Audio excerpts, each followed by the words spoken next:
السلام علیکم۔ اسلامک مسائل ورلڈ کے سبھی پیارے ویورز، انشاءاللہ تعالی آپ سبھی لوگ خیریت سے ہوں گے۔ عصر کی نماز کے بعد کا ایک ایسا عمل جس کو کرنے سے آپ لوگوں کے رزق میں برکت ہوگی، گھر میں برکت ہوگی، ہر طرح کی تنگ دستی ختم ہو کر مالی مدد حاصل ہوگی۔ اللہ تبارک تعالیٰ کی بارگاہ میں دعا ہے کہ ہم سبھی لوگوں کا ہر ایک جائز مقصد پورا ہو، ہر ایک جائز دعا قبول ہو، جس بھی جائز مقصد کے لیے اس عمل کو کیا جائے اس مقصد میں کامیابی حاصل ہو۔ ہم سبھی لوگ ہر طرح کی پریشانی سے، بیماری سے، مصیبت سے، دکھ تکلیف سے محفوظ رہیں۔ ہم سبھی لوگوں کے رزق میں برکت ہو، گھر میں برکت ہو، کاروبار میں برکت ہو، آمین اللہم آمین۔ آپ لوگ کمنٹ باکس میں آمین لکھنا بالکل بھی نہ بھولا کریں، کیا پتہ کس شخص کی دعا قبول ہو جائے، اس کے ذریعے ہماری بھی دعا قبول ہو جائے۔ اب آپ لوگ دھیان سے سنیں وہ عمل جو نماز عصر کے بعد کا عمل ہے۔ آج کل میرے بھائی و بہن روزگار کی وجہ سے پریشان رہا کرتے ہیں، غربتی کی وجہ سے، تنگ دستی کی وجہ سے پریشان رہا کرتے ہیں، اور وہ لوگ چاہتے ہیں کہ اللہ تبارک تعالیٰ ان کے لیے رزق کے دروازے کھول دے، ان کے گھر میں رزق آنا شروع ہو جائے۔ تو ان لوگوں کو چاہیے کہ وہ لوگ نماز عصر کے بعد یہ عمل کریں۔ آج کل ہر کوئی شخص، ہر کوئی بندہ رزق کی وجہ سے پریشان ہوتا جا رہا ہے، مہینے کے آخر میں اور زیادہ پریشان ہو جاتا ہے کیونکہ رزق میں برکت نہیں ہوتی۔ ہم لوگ اس وجہ سے پریشان ہو جایا کرتے ہیں کہ ہم لوگ پیسہ تو بہت کماتے ہیں لیکن مہینے کا آخر ہوتے ہوتے ہمارے پاس پیسہ ختم ہو جاتا ہے، اور اس کی وجہ سے ہم لوگ پریشان ہو جایا کرتے ہیں کہ اب ہم لوگ کیا کریں۔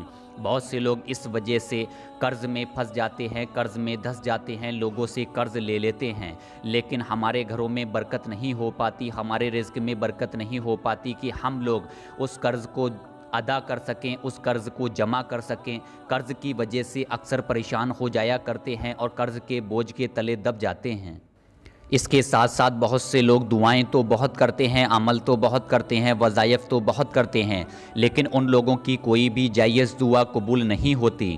تو آپ لوگوں کو چاہیے کہ آپ لوگ آج نماز عصر کے بعد یہ کلام پڑھ لیں، یہ عمل کر لیں، انشاءاللہ تعالی رزق کی تمام طرح کی پریشانیاں، تنگ دستیاں دور ہو کر مالی مدد حاصل ہوگی۔ اس کے ساتھ ساتھ اس عمل کو کرنے سے آپ لوگوں کا ہر ایک جائز مقصد پورا ہوگا، کیونکہ نماز عصر کے بعد کا وقت دعاؤں کی قبولیت کا وقت ہوتا ہے۔ اس وقت اللہ تعالیٰ کی بارگاہ میں جو بھی جائز دعا کی جاتی ہے، جس بھی جائز مقصد کے لیے کوئی عمل کیا جاتا ہے، تو انشاءاللہ تعالیٰ وہ مقصد پورا ہوتا ہے اور ہر ایک جائز دعا قبول ہوتی ہے۔ اب آپ لوگ دھیان سے سنیں عمل کرنے کا پورا طریقہ کیا ہے۔ اس عمل کو آپ لوگوں کو پاک صاف ہو کر واوضو ہو کر کرنا ہوگا۔ سب سے پہلے آپ لوگ مدنی آقا حضور نبی کریم صلی اللہ تعالیٰ علیہ وسلم پر 3 مرتبہ درود ابراہیمی پڑھیں، کیونکہ درود ابراہیمی پڑھنے کی بہت ہی بڑی فضیلت ہے۔ اگر آپ لوگوں کو درود ابراہیمی یاد نہیں ہے تو جو بھی درود پاک آپ لوگوں کو یاد ہو پڑھ لیں۔ اگر آپ لوگوں کو پھر بھی کوئی بھی درود پاک یاد نہیں ہے تو آپ لوگ 3 مرتبہ پڑھیں، صلی اللہ تعالیٰ علیہ وسلم، صلی اللہ تعالیٰ علیہ وسلم، صلی اللہ تعالیٰ علیہ وسلم۔ یہ چھوٹی سی درود پاک ہے، آپ لوگ 3 مرتبہ اس درود پاک کو پڑھ لیں۔ 3 مرتبہ اس درود پاک کو پڑھنے کے بعد آپ لوگ 313 مرتبہ یہ کلام، یہ اللہ تبارک تعالیٰ کا سب سے پسندیدہ کلام ہے، بسم اللہ الرحمن الرحیم، سبحان اللہ، سبحان اللہ، سبحان اللہ، 313 مرتبہ پڑھیں۔ اس کے بعد آپ لوگ 313 مرتبہ پڑھیں اللہ اکبر، اللہ اکبر، اللہ اکبر۔ اس کے بعد آپ لوگ 313 مرتبہ پڑھیں لا الہ الا اللہ، لا الہ الا اللہ، لا الہ الا اللہ۔ ان تینوں کلاموں کو آپ لوگوں کو 313 مرتبہ پڑھنا ہوگا۔ جب آپ لوگ ان تینوں کلاموں کو اطمینان سے پڑھ لیں، اس کے بعد آپ لوگ آخر میں 3 مرتبہ پھر وہی درود پاک پڑھیں جو درود پاک آپ نے شروع میں پڑھی ہے۔